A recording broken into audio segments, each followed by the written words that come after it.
Aujourd'hui, je vous présente un essai plutôt spécial. On n'a pas vraiment l'occasion d'essayer des véhicules comme ça dans l'émission RPM, mais on se paye la traite aujourd'hui et je rejoins Carl Nadeau. Hey, bonjour! Salut Carl, comment ça va? Pas pire, toi? Ça va très bien. Là, parle-moi de ça, là. C'est Rally Kart Revo One, comme ça Voilà, on dit. c'est exact. Dans le fond, Revo One pour Révolution, parce OK. qu'on avait une première génération OK. qui était une production un petit peu plus artisanale. Puis là, maintenant, on voulait quelque chose qu'on peut faire des ventes mondiales qui peuvent se produire en série.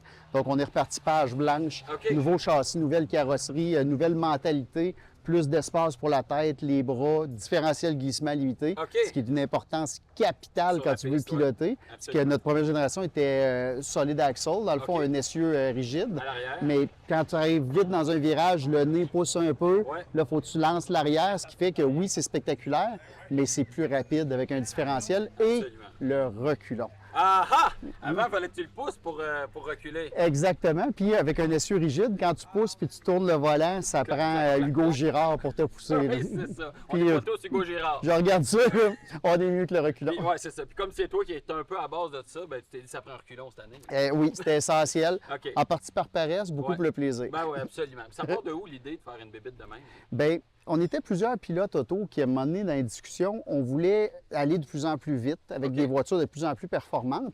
Le problème, c'est qu'à un moment donné, le prix d'admission, d'achat du véhicule devient ridicule Ouais. et le prix d'entretien. Puis souvent, le nerf de la guerre, c'est l'entretien du véhicule. Ouais. Donc, on voulait quelque chose qui allait être aussi rapide et le fun que des Porsche, des grosses machines comme ça, des Ouais. BM, etc., mais qui allait coûter rien à faire vivre. OK. Donc, de là, l'idée du Rally Kart, châssis tubulaire, autour de 1000 livres, 1050 livres pour être précis. Ouais. Moteur de moto Suzuki Hayabusa, donc extrêmement fiable et performant. Boîte séquentielle, qui aime pas, tu sais, changer Clac, ça clac, clac. séquentiel. Ben oui. Puis bien sûr, là, on a rajouté une unité à l'arrière qui comprend des engrenages pour le reculon. OK. Et on a le différentiel à glissement limité. Donc là, c'est vraiment une pure machine de course avec une répartition des masses extraordinaire. Le moteur est directement derrière le pilote au centre. Ouais. Donc l'auto, tu peux la pivoter, tu peux faire ce que tu veux avec. 50-50, la répartition? On n'est des pas masses? loin, oui, Pas loin de exact. ça. là, ouais. Puis, est-ce qu'il est plus lourd que la première génération avec les ajouts que vous avez faits? On est peut-être une cinquantaine de livres plus lourd que la première génération. Le but,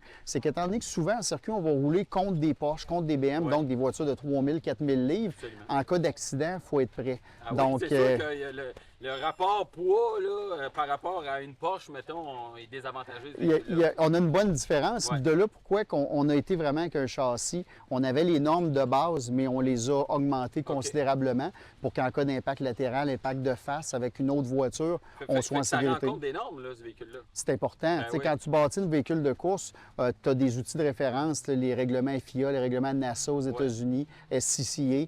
Donc, on a lu ce qui se faisait ailleurs, puis on a dit comment on peut prendre ça, l'améliorer, puis être certain que tu vas t'amuser sur la piste la fin de semaine, mais le lundi matin, tu vas travailler. Dans le fond, on voulait, nous autres, que l'ingénierie soit faite au Québec. C'était OK. pour nous autres, c'est super important. Fait que toutes les pièces, le développement, les nouveautés, tant ingénierie, design esthétique, ça soit fait chez nous.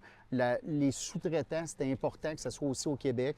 Les amortisseurs CLK, c'est une compagnie Ben qui oui. vend à l'international, mais qui Absolument. était établie chez nous.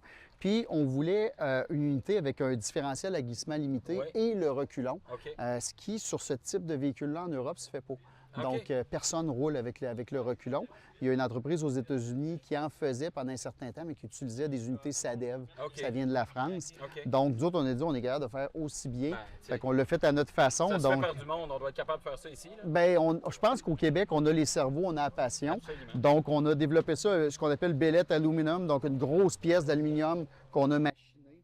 Donc, à l'intérieur de ça, il y a tous les engrenages pour le reculon. Ouais. Il y a le différentiel à glissement limité. Absolument. Fait que ça aide beaucoup. Puis, si tu regardes, le moteur est placé encore plus à l'avant que ça. Ah, ouais, ouais. Donc, ouais.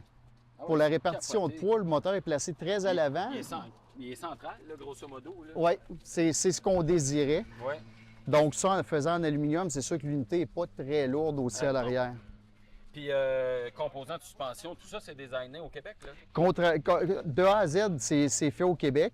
Même les barres anti-roulis, c'est Rally Kart qui les fait. Puis si tu regardes, il y a beaucoup de pièces assez complexes Oui. qui sont de la découpe laser machinée. Après ça, il y a du pliage Oui. pour qu'au moment de l'assemblage, ça rentre exactement dans nos jigs et la même pièce va un petit peu partout. Donc, Ben oui. elle centre directement dans le jig.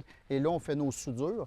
Donc, on est capable d'avoir un assemblage qui est extrêmement haut de gamme avec des tolérances qui sont vraiment serrées.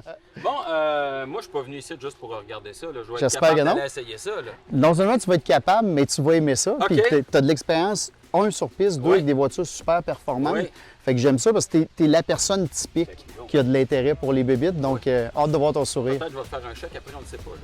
Ça serait plat. À suivre!